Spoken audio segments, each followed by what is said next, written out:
आज class 12th sexual reproduction in flowering plant का topic mega sporogenesis या गुरु बीजाणु जनन पर डिस्कस करेंगे। अब देखिए मेगा स्पोरोजेनेसिस होता क्या है।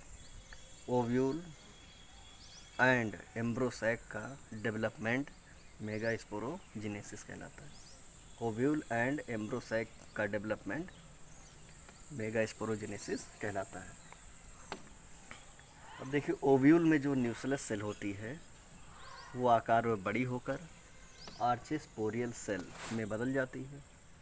अब इस आर्चेस्पोरियल सेल में डिवीजन होता है जिससे बाहर की तरफ पेरिएंटल सेल और अंदर की तरफ स्पोरोजिनस सेल का निर्माण होता है। स्पोरोजिनस सेल में डिवीजन नहीं होता है और ये sporogenous cell megaspore mother cell में बदल जाती है। अब यहाँ देखते हैं।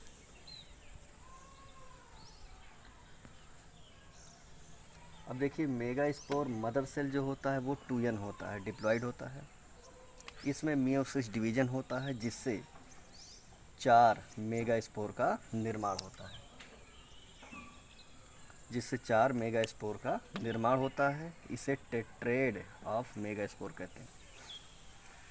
अब इन 4 मेगा स्पोर में 3 क्या होते हैं, नष्ट हो जाते हैं। डिजेनरेटेड मेगा स्पोर लिखा है, 3 नष्ट हो जाते हैं और एक मेगा स्पोर फंक्शनल होता है। ये मेगा स्पोर होते क्या, हैप्लॉइड होते हैं। अब इसमें डिवीजन होता है, माइटोटिस डिवीजन तो होगा, लेकिन इसमें डिवीजन जब होता है तो इसमें 2 प्रकार की क्रियाएँ होती, कैरियोकाइनेसिस और साइटोकाइनेसिस। तो इसमें कैरियोकाइनेसिस की क्रिया होगी और पहला जब माइटोटिस डिवीजन होगा तो 2 सेल बनेगी, फिर दूसरी बार होगा तो 4 बनेंगी, फिर 4 से 8 कोशिका बनेगी। अब 8 कोशिका बनने के बाद अब इसका अरेंजमेंट होता है। अब देखिएगा ऊपर ये चलाजल एंड है और ये माइक्रोफिलर एंड है। तो ऊपर की तरफ यानी चलाजल एंड की तरफ 3 सेल होती हैं और नीचे की तरफ यानी माइक्रोफिलर एंड की तरफ 3 सेल होती हैं और बीच में 2 सेल होती हैं।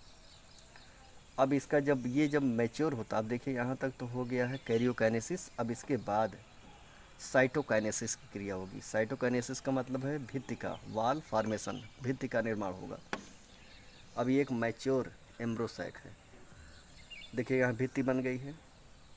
चलाजल एंड की तरफ 3 एंटीपोडल सेल पाए जाते हैं और माइक्रोफिलर एंड की तरफ 2 सिनर्जिड पाए जाते हैं और एक एग सेल पाए जाते हैं। ये दोनों कोशिका मिलकर के एग एपरेटस कहलाते हैं। इसी सिनर्जिड के पास एक फिंगर लाइक संरचना होती जिसे फिलीफॉर्म एपरेटस कहते हैं।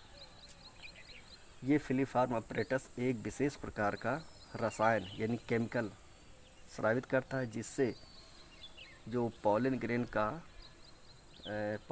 का जो पॉलन ट्यूब होता है वो क्या होता है, इसी रास्ते से अंदर प्रवेश करता है। अब देखिएगा यहाँ पर ये एक मैच्योर एम्ब्रोसैक है, मैंने बताया। ऊपर की तरफ 3 एंटीपोडल सेल, नीचे की तरफ 2 सिनर्जिड सेल और इसके ऊपर एक एग सेल है और सिनर्जिड के पास एक फिंगर लाइक संरचना होती जिसे फिलीफॉर्म एपरेटस कहते हैं। अब देखिएगा इसमें 7 कोशिकाएं और 8 केंद्रक होती हैं यानी 7 सेल्ड एंड 8 न्यूक्लिएटेड। 7 कोशिकाएं होती हैं और 8 न्यूक्लियस होती हैं। अगर हम 7 कोशिका की बात करें, 1 2 3 4 5 6, और ये जो यहाँ से लेकर ये पूरा खाली भाग होता है इसे कहते हैं सेंट्रल सेल। इधर का जो खाली भाग इसे सेंट्रल सेल कहते हैं। इसमें एक सेल होती है, मतलब antipodal 3 cell, synergid 2 cell, egg cell 1 और एक सेंट्रल सेल। तो 3 3 6 1 7 7 कोश का है। और केंद्रक की बात करें 8, 1 2 3 4 5 6 और 2 इसमें, मतलब 8 केंद्रक। 7 कोश का या 7 कोश की और 8 केंद्रीय होते हैं ये।